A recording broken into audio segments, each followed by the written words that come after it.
विदेश में जाते हैं और वहां भी वो वही भाषा बोलते हैं जिसको जॉर्ज सोरोस प्रोपोगेट करता है। इतना ही नहीं। नेता सदन जेपी नड्डा के इसी बयान के बाद राज्यसभा में हंगामा हो गया।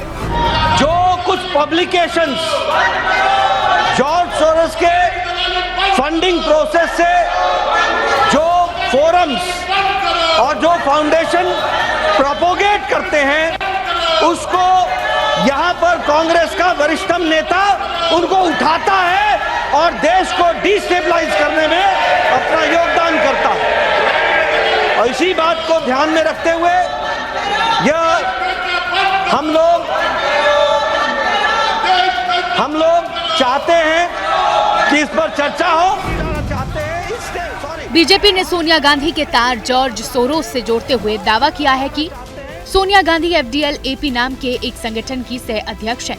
ये संगठन जम्मू कश्मीर को भारत से अलग करने का समर्थन करता है।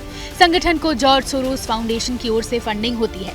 बीजेपी ने यह भी आरोप लगाया है कि राजीव गांधी फाउंडेशन और सोरोस के साथ भी साझेदारी बढ़ाई गई है। Forum for democratic leaders of Asia Pacific से आपका क्या संबंध है? अगर ऐसे लोगों के साथ आपका संबंध है तो मैं कांग्रेस के शीर्ष नेतृत्व से पूछना चाहता हूं, क्या आपका शीर्ष नेतृत्व देशद्रोहियों के साथ है? ये सोरोस और कांग्रेस की दोस्ती क्या है? सोनिया जी जो सबसे वरिष्ठ नेता है, उनके प्रति पूर्ण सम्मान के साथ पूछना चाहता हूं, उनकी भूमिका क्या है? 4 दिन पहले बीजेपी ने जॉर्ज सोरोस और राहुल गांधी के बीच संबंधों का दावा किया। राहुल गांधी पर आरोप लगाया कि वो सोरोस के इशारे पर काम करते हैं। बीजेपी के मुताबिक भारत को अस्थिर करने के लिए वैश्विक स्तर पर एक त्रिकोण काम कर रहा है। जॉर्ज सोरोस, वैश्विक मीडिया, जांच एजेंसी और राहुल गांधी उसी का हिस्सा है और इन तीनों ने भारत की इकोनॉमी को नष्ट और सरकार को बदनाम करने की साजिश रची। कांग्रेस और अमेरिकी उद्योगपति के बीच सामने आई ऐसी ही कथित कड़ियों को आधार बनाकर बीजेपी संसद में चर्चा चाहती है। सोरोस फाउंडेशन को मदद इंडिया से हो रही है और जिसका संबंध नेता राज्यसभा की सोनिया गांधी से है और हम सभी सदस्य सभागृह में चर्चा करना चाहते थे, लेकिन अपोजिशन चर्चा नहीं करना चाहता।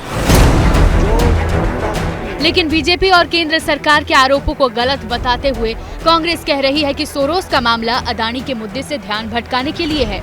ये कोई विषय ही नहीं है। सोरोस फाउंडेशन कांग्रेस पार्टी का कोई रिश्ता नहीं। ये नई एक चीज बेवजह का एक अफवाह है। असली चीज जो चर्चा मांगी जा रही है पहले दिन से, वो तो दी नहीं। फर्जी मामले पे सत्ता पक्ष सदन नहीं चलने दे रहा। हम पर आरोप लगाते हो सोरोस का, ये कोई मुद्दा है? अगर ये मुद्दा है तो कौन से मंत्री का बेटा सोरोस की किस ग्रांट से कहां क्या क्या करता है, हम भी शुरू हो सकते हैं। कुल मिलाकर संसद के शीत सत्र का ज्यादातर वक्त पहले ही अदानी के मुद्दे पर विपक्ष के हंगामे की भेंट चढ़ चुका है और अब सोरोस के मुद्दे ने उस विवाद को और बढ़ा दिया है। For exclusive and insightful videos, subscribe to our new channel ABP Live Premium.